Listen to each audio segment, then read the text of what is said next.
itu tadi nulis keren banget sampai ini Bu Hera, lagunya saya sampai terlena ini. Iya betul, saya juga luar biasa nih Presiden Talk nih ya. Bu Hera itu di live chat YouTube tuh ada hadir Pak Alfiantono itu. Dia, oh iya. Tadi kita sudah membahas ya, tapi nggak apa-apa ini sedikit diulang ini boleh nih. Bagaimana membentuk karakter kuat sehingga anak bangsa ke depan tidak lagi minder dengan selalu mengatakan mana mungkin kita bikin motor, kan kita tidak mungkin mengalahkan Honda. Ini hanya sekedar contoh. Selamat malam Pak Alfiantono, terima kasih hadir nih. Monggo Bu Hera. Selamat malam Pak Alfiantono. Tadi sih sebenarnya sudah dibahas.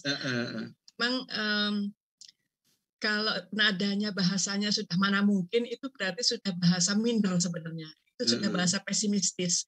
Nah, di dalam membentuk karakter anak bangsa kita ke depan itu bahwa semua weakness kita, bahwa semua kekurangan kita, kemudian persaingan tadi sudah saya sampaikan, itu semuanya harus dijadikan opportunity. Itu yang harus kita bangun di mindset generasi muda. Kenapa? Karena setiap orang diciptakan di dunia ini pasti dengan tugas yang berbeda-beda dan juga punya kelebihan yang berbeda-beda. Kalau misalnya tadi mau produksi motor, ya nggak apa-apa produksi motor, tapi nggak usah mengatakan mana mungkin lawan Honda gitu kan, karena Honda juga memang nggak bisa dilawan karena kan sudah ada politik tertentu yang memang membuat kita tidak bisa bergerak juga gitu. Jadi bukan karena anak mudanya yang tidak mampu, tetapi ada satu behind the gain yang kita memang tidak bisa belum bisa mengubah itu gitu. Yang pasti adalah kalau saya selalu mengajarkan kepada mahasiswa saya, setiap orang itu mampu melakukan SWOT pada dirinya sendiri. Kita harus lihat gelas isi yang ada pada kita, jangan terlalu sering melihat gelas kosong orang lain sehingga kita tidak melakukan apa-apa. Mana mungkin itu berarti kan kita melihat gelas isi orang lain, tidak pernah melihat gelas isi yang ada di dalam diri kita. Yang kita lihat adalah kosongnya. Padahal isinya kita. Kalau saya nih Mas Gatot, waktu saya pertukaran pemuda ASEAN Palestina, saya merasa orang Indonesia itu paling hebat. Kenapa? Setiap diminta sesuatu yang sangat kreatif cepat itu selalu duluan gitu. Itu artinya apa? Itu gelas isi yang kita miliki gitu. Gelas isi yang kita miliki, kemudian kan waktu itu dimintanya kan performan gitu ya. Performan apa itu cepat sekali gitu. Karena emang budaya kita banyak sekali gitu, dan kita juga mampu mengkreativitaskan apa yang kita lihat dari budaya luar, kemudian kita tambahkan yang kita punya gitu. Itu cepat sekali. Sehingga itulah yang membangun kepercayaan dan diri gitu ya, khususnya pada waktu itu karena saya sudah pernah mengikuti kegiatan itu yang saya tularkan kepada mahasiswa saya. Belum tentu mereka itu lebih hebat dari kita. Kamu tuh punya lebih kehebatan yang mereka tidak punya. Sama juga dengan produksi Honda. Nah, Honda aja juga kan produksinya kan ternyata di tempat kita rakitnya kan. Kalau dia hebat kan harusnya kan dia di tempat dia sendiri kan gitu. Tapi kan ngerakitnya kan di Cikarang, di Indonesia kan gitu. Kurang lebihnya sih seperti itu aja. Jadi memang kita harus belajar membuat narasi positif sehingga itu membangun mindset anak muda kita. Satu hal budaya, ada juga Mas, budaya lokal yang kita tidak baik. Perhatikan, ketika kita punya anak kecil, itu berlatih jalan kaki.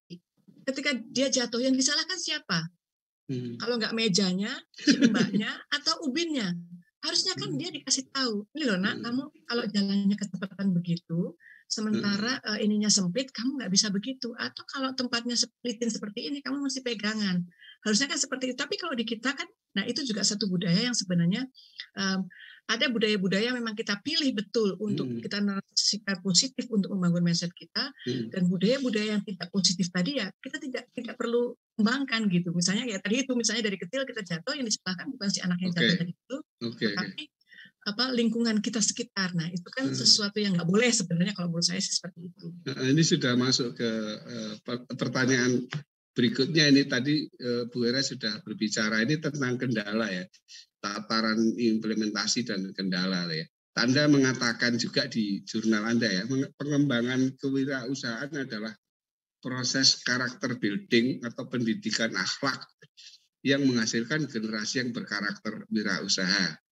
Cukup banyak regulasi yang telah dikeluarkan oleh para pemangku kepentingan di bidang pengembangan kewirausahaan. Sayangnya tataran implementasi masih menghadapi berbagai kendala yang cukup serius. Bisa dijelaskan, Bu Hera? Iya, betul. Betul sekali itu, Bapak. Jadi semangatnya sudah ada, pemikirannya sudah ada, tetapi implementasi sinergi kebijakannya lintas kementerian dan lembaga itu masih sulit sekali dilakukan. Waktu saya melakukan penelitian itu belum ada tentang Perpres 16 tahun 2017. Tapi baru ada tahun 2017 ya. Waktu itu saya mengkritisi itu dan tahun 2017 ada sudah perpresnya. Namun itu pun juga tidak bisa berjalan dengan smooth. Bahkan kemarin saya coba diskusi dengan Kementerian Pemuda dan Olahraga, di mana nomor 40 tahun 2009 tentang kepemudaan itu juga mengatur tentang kewirausahaan. Tapi sekali lagi karena di Kementerian Negara kan berarti dan dia sebagai leading sektor yang memiliki pemudanya, mestinya kan dia disupport sama kementerian-kementerian yang lain. Tapi juga kan belum bisa berjalan secara sinergi. Belakangan kemarin saya Kementerian Koperasi itu nanti menjadi ranahnya Kementerian Koperasi. Dan saya ikut diskusinya bersama kementerian lembaga yang waktu itu dihadiri Pak Wakil Presiden, dan sampai sekarang itu belum jadi, masih berupa draft. Itu satu contohnya. Dan kemudian ada muncul lagi kebijakan di Kementerian Pendidikan. Itu dimasukkan salah satunya kewirausahaan menjadi ada 8 fokus di kegiatan Merdeka Belajar, salah satunya kewirausahaan, itu menjadi fokus, tapi juga seperti itu, kegiatannya masih belum terfokus kepada kementerian dan lembaga yang lain. Sementara kementerian dan lembaga yang lain itu juga menyelenggarakan kegiatan tentang kewirausahaan pemuda, kemudian juga membantu para UMKM, kemudian juga membantu pemuda desa dengan program desa wisata, tetapi sekali lagi itu tidak terintegrasi, sehingga susah sekali kemudian kita mengukur berapa sih sebenarnya yang kita miliki para generasi muda ini yang berwirausaha seperti itu. Nah, harapan saya sih jangan terlalu lama juga gitu, karena kan 2030 kita sudah bonus demografi. Dan di satu sisi ini saya coba mengkritisi juga bahwa di Kementerian Pendidikan khususnya ya, dia sudah effortnya sudah sangat luar biasa untuk para mahasiswa melakukan pengembangan bisnisnya ya dengan kompetisi-kompetisi yang dilakukan. Tapi sekali lagi belum terlalu masuk kepada bagaimana pembinaannya. Jadi masih berupa proposal yang ketika proposal itu dianggap layak, dianggap bagus, kemudian proposal itu dibiayai. Tapi apakah benar dari proposal itu dibuat oleh mahasiswa tersebut? Apakah benar itu bisnisnya mahasiswa tersebut? Nah, ini harus menjadi satu evaluasi. Ini masukan saya buat Kementerian Pendidikan sebenarnya. Kan sudah triliunan duit digelontorkan untuk kegiatan-kegiatan yang PKM lah, yang KBMI lah, yang segala macam lah itu. Tapi yang dinilai adalah proposal-proposal dari generasi muda. Persoalannya apakah proposal itu benar-benar milik generasi muda mahasiswa? Apakah mahasiswa benar-benar punya usaha itu? Itu loh, jangan sampai effort pemerintah sudah besar, tetapi keberterimaannya kepada kelompok sasaran itu tidak tepat. Nah, itu kan jadi persoalan juga gitu. Ini yang saya katakan, ini memasukkan untuk Kementerian Pendidikan, ini yang saya katakan bahwa implementasi kebijakan seyogianya memang segera harus disinergikan antar kementerian dan lembaga supaya itu menjadi satu program yang rigid gitu ya, dan benar-benar sampai kepada kelompok sasaran itu, Mas Gatot. Jadi perlu juga ini akselerasi ya, percepatan ya. Iya. Kemarin juga saya ngobrol sama Pak Alfiantono, beliau berbicara tentang 5+1, apa konsep beliau tentang percepatan pembangunan ya, Indonesia ya. Baik Bu Hera, kita masuk ke ranah politik ini. Ini sebenarnya saya membacakan saja ini pertanyaan dari tim Presiden Center di WhatsApp saya ini. Enggak apa-apa ya, Bu ya? Silakan. Memperbaiki depan memang bukan sekedar tugas pemimpin rakyat saja, tetapi juga harus didukung oleh generasi muda yang menguasai teknologi dan media digital. Jumlahnya cukup banyak dan berada di garda terdepan, haus akan informasi. Seiring perkembangan zaman, kaum milenial sangat diperhitungkan pada tahun politik Ini garis bawah ya, tahun politik. Mereka diharapkan berperan aktif sebagai penentu kemajuan dan keberhasilan demokrasi.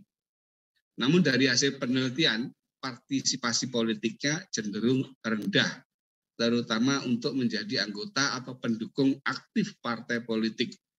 Barangkali dunia politik dianggap terlalu banyak intrik di dalamnya. Merebaknya isu negatif seperti korupsi ya, kolusi dan nepotisme yang dilakukan oleh oknum parpol dan berita-berita yang terkesan saling menjatuhkan antar partai ya, cukup panjang ini ya. Pertanyaannya Bu Hera, bagaimana tanggapan dan penjelasan Bu Hera peran aktif generasi muda sebagai penentu kemajuan dan keberhasilan demokrasi agar Indonesia tetap bisa maju di masa depan? Ya, karena saya tidak berpolitik praktis juga gitu ya. Jawaban saya singkat sebenarnya. Jadi kasih kesempatan kepada generasi muda dan kasih kepercayaan kepada mereka. Itu saja. Karena kemarin juga kan generasi muda, tetapi ternyata generasi muda yang kemarin di partai politik masuk ke rodeo karena korupsi. Apakah benar dia korupsi ataukah dia seperti begini? Karena ada seniornya begitu ya istilahnya gitu. Nah, dia dianggap muda gitu ya, terus dianggap tidak tahu apa-apa. Nah, itu yang menjadi persoalan, sehingga saya melihat generasi muda ini ngapain juga saya ikut sibuk. Karena apa? Karena aku dianggap anak-anak, dianggap muda. Kalau memang dikasih kepercayaan, kasih kepercayaan yang utuh. Itu saja sih sebenarnya. Jadi jangan diragukan. Kemudian nanti kayak kemarin juga kami ada di kampus tuh ada sedang ada pemilihan salah satu pemimpin lah seperti itu. Pemimpin yang muda ini menelpon saya supaya karena saya kan ada senior, saya sungkan, saya ini. Jadi seperti itu. Jadi katanya memang ini eranya anak muda, tetapi begitu anak muda itu pengen maju, seperti belum ada kerelaan dari orang tua yang mudah dimajuin, tetapi dikasih beban di pundaknya gitu. Fungsinya maju saja, kasih dia kepercayaan, kasih dia memang ini eranya anak muda gitu. Seperti itu aja kalau dari sisi saya sih seperti itu. Dan insya Allah sih kalau seperti itu ya kemarin juga seperti yang di DKI kita tahu lah. Yang muda jadi begitu dia keluar kan akhirnya malah terbungkam juga kan. Itu kalau benar-benar anak muda ya udah anak muda gitu. Iya, intinya beri kesempatan ya, beri kepercayaan. Ya, isinya kepercayaan itu benar-benar dilepas gitu maksudnya, tapi dibimbing iya, tapi jangan dikasih beban di pundaknya gitu. Kalau di istilah anak-anak komunitas itu biarkan yang muda yang bicara. Bu Hera, ini mengenai menjaring ya, masih berkaitan ini, menjaring pemimpin ideal ini. Ini seperti yang kita ketahui bersama bahwa pencalonan pemimpin rakyat, terutama kepala daerah sampai dengan presiden, belumlah ditentukan melalui kriteria yang jelas. Hal ini sesuai dengan hasil pengkajian The President Center. Ini ketua saya ini yang bicara ini. Sehingga pada saat terpilih dipuja-puji kemudian dicaci maki karena terjadi kelemahan dalam melaksanakan kebijakan-kebijakan yang dianggap tidak sesuai untuk kesejahteraan rakyat. Sebagai solusi, The President Center salah satu kegiatannya adalah menjaring kemudian mendorong untuk mewujudkan sosok pemimpin masa depan yang handal, ideal dan mumpuni dengan menyelenggarakan pembekalan melalui 50 kurikulum kompetensi dan 6 materi kepemimpinan, antara lain menjalani kegiatan praktek sebagai pemimpin rakyat. Ini dari Bapak kita di The President Center ya, Bapak Edi Herwani di Ditmahaswara. Beliau ikut bertanya bagaimana pendapat pandangan pemikiran Ibu dalam menjaring calon pemimpin yang handal, ideal dan mumpuni. Terima kasih Pak Pak Didit, Pak Edi. Terima kasih Mas Gatot, terima kasih Pak Didit. Wah luar biasa nih, pertanyaannya berat ya untuk saya. Jadi mungkin gini, kita coba sepakati dulu kepemimpinan itu apa sih gitu. Sehingga nanti ini supaya ini jadi satu suara bersama gitu. Sehingga kalau kita sudah sepakati bahwa ini jadi satu suara bersama, ketika pemimpin ini kurang ini dan kurang itu, tugas kita adalah membantu. Tugas kita bukan menghujat atau tugas kita bukan menjelek-jelekan. Karena kita sudah pahami bersama. Di dalam cara berpikir saya, pemimpin itu dia bukan seseorang yang ahli semuanya, tetapi dia itu orang yang punya kemampuan untuk meminta orang lain melakukan apa yang ingin dia lakukan sebagai visi dan misinya. Jadi lebih bahasanya itu dia secara human relationnya dia punya kemampuan untuk berbicara kepada orang lain dan orang lain itu melaksanakan apa yang dia inginkan. Tapi apa yang dia inginkan itu adalah sesuatu yang sudah dikonsepkan bersama. Jadi visi misi dari seorang pemimpin. Sehingga di sini bisa saya sampaikan bahwa pemimpin itu tidak harus punya satu keahlian khusus, tapi kemampuannya dia itu bisa dibantu, didukung oleh lingkungan sekitarnya, lingkungan yang membantu dia, yang kemudian orang ini mengkonstruksikannya. Misalnya saya bicara di channel Halo Ibu Unkris, saya tidak terlalu paham bagaimana mengedit, bagaimana membuat menyorot yang bagus gitu. Tapi saya bisa minta bantuan si anak saya yang A, kamu punya talenta di sana, kamu punya kemampuan di situ, coba kamu lakukan yang kamu jadi sutradaranya misalnya seperti itu. Anak saya yang satu lagi misalnya, kamu punya kemampuan mendeskripsikan apa yang Ibu katakan di dalam satu skrip yang singkat. Jadi pemimpin itu sebenarnya seperti itu. Jadi dia mampu mengkomunikasikan apa yang dia pikirkan, apa yang jadi visi misinya kepada lingkungan sekitar, dan lingkungan sekitar tersebut menjalankan. Dan lingkungan sekitar itulah yang ahli-ahlinya gitu. Itu kalau menurut saya seperti itu. Sehingga ketika si pemimpin ini ada salah, ya sebenarnya yang salah bukan pemimpinnya, yang salah adalah orang-orang sekitarnya dia tadi yang tidak mampu menerjemahkan apa yang harus dijalankan gitu. Nah, sekarang menjadi ironis sekali ketika yang saya sangat pedih itu setiap pemimpin yang turun atau yang lengser di negara ini itu selalu dihujat. Padahal pemimpin negara ini adalah simbol negara, dia adalah pimpinan kita. Pimpinan kita kalau dalam agama Islam kan selain kalau kecuali disuruh kita murtad, harus kita patuhi apa yang jadi perintahnya kan begitu. Nah, soalnya di tempat kita kan nggak seperti itu. Kenapa? Karena tadi itu begitu kita ngelihat ketidaksempurnaannya dia gitu ya, kita kecewa gitu. Nah, kembali lagi kebijakan itu memang tidak akan pernah membuat semua orang senang gitu kebijakan itu. Tetapi minimal dengan kebijakan itu sekian persen orang itu akan tersejahterakan atau sekian persen orang itu akan lebih baik ke tingkat kehidupannya gitu. Nah, siapa yang menjalankan itu? Tentu pimpinan tertinggi dia akan bicara dengan orang-orang di sekitarnya dia.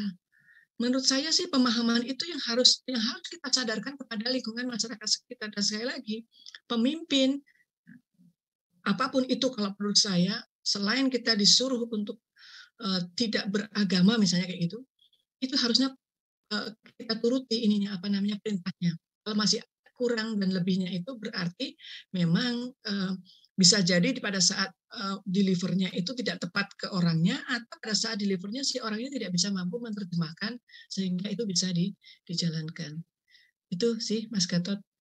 Baik, ya, semoga Pak Edi Herwani Didit Mahasuara mendengarkan ya. Nanti kalau mau ini kita bisa saling mendekatkan diri Pak Didit dengan Bu Hera.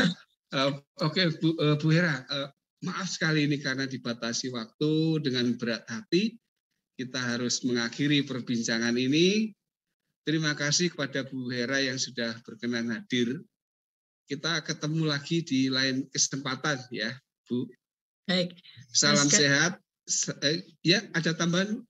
Tidak, saya mau mengucapkan terima kasih saja. Jadi luar biasa malam ini saya bangga sekali dan luar biasa kegiatan Presiden Talk. Mudah-mudahan apa yang didiskusikan kita bersama bisa memberikan memantik pemikiran banyak pihak untuk kita membangun Indonesia menjadi Indonesia Raya yang kita cintai, khususnya nanti menuju Indonesia 2045, Indonesia Emas. Itu saja Mas Gatot, dan mohon maaf kalau ada kata yang khilaf dan tidak berkenan. Sama-sama, baik ya. Saya akan berpamitan. Itu tadi perbincangan saya bersama Dr. Setia Herawati, ST, MSI, dalam menyambut hari ulang tahun kemerdekaan RI ke-76, mengangkat judul besar Pelangi di Atas Merah Putih, dengan tema perbincangan How to Build a National Character. Kita akan bertemu lagi di perbincangan berikut dengan tamu dan tema yang lain, dan dengan tayangan-tayangan musik yang cantik. Saya Gatot Surya undur diri, salam sehat, salam kebangsaan merdeka.